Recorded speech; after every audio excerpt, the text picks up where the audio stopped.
สบายดีน้องๆที่เข้ามาเบิ่ง2ของบริษัทเนาะถ้าสืบต่อจาก EP ตัวเก่าเข้ามาต่อ EP ตัวใหม่เนาะ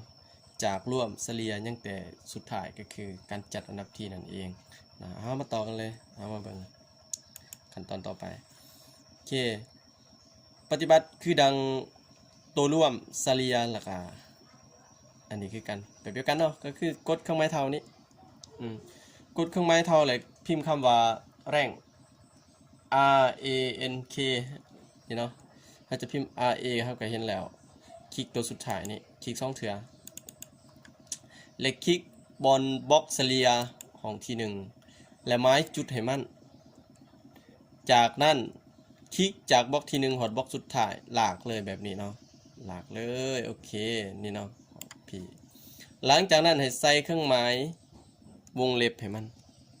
วงเล็บหลังจากนั้นให้ใส่เครื่องหมายดอลลาร์เนาะดอลลาร์กด10แล้วก็กดเลข4นี่โอเคนี่เนาะกด10แล้วก็กดเลข4ให้มันบ่นี้เฮาก็กด10กดเลข4ให้มันคือกันและก็ต่อหน้า24นี่โอเคเพียงเท่านี้เราก็ได้แล้วหลังจากนั้นกดปุ่ม enter แล้วมันจะไล่ให้เราอัตโนมัติเห็นบ่แสดงว่าดาวพระจันทร์ในบุคคลที่1นี่ได้ที่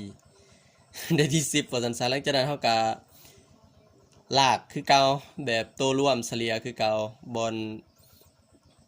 แจนี่เนาะแจเบิ่งนี้เป็นเครื่องหมายบวกแบบนี้แล้วลากจนหอดสุดท้ายเนาะแล้วมันจะไล่อัตโนมัติให้เราโอเคเพียงเท่านี้เราก็ได้แล้วนี่มันจะบอกเบิดในนี้เนาะแสดงว่าที่1แม่นนี่บุคคลนี้ธิดารินนี่ที่2ไพลาวันนี่โอเคขอบใจแล้วก็ขอโทษขออภัยนำทานอาจารย์ที่หูเนาะมันก็มีหลายสูตรที่ว่าเฮาไล่เก็บกับตัวนี้แต่ว่าบ่หน่อยก็นำเสนอในสูตรที่บ่หน่อยถนัดเนาะในสูตรที่บ่หน่อยเป็นว่าซั่นซะประมาณนี้พอเป็นแนวทางให้แก่น้องๆผู้ที่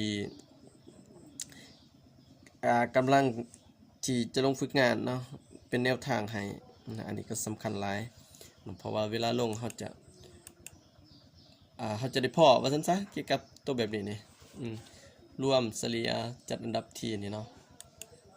สูตรให้น้องๆกลับไปเบิ่งคลิปเก่าที่บ่หน่อยได้สอนไปเนาะมันอาจจะบ่ถูกตามหลักการปานใดแต่ว่าก็พอเป็นแนวทางได้ในการนำไปไล่หรือว่านำไปนำใส่เนาะขอบใจหลายๆ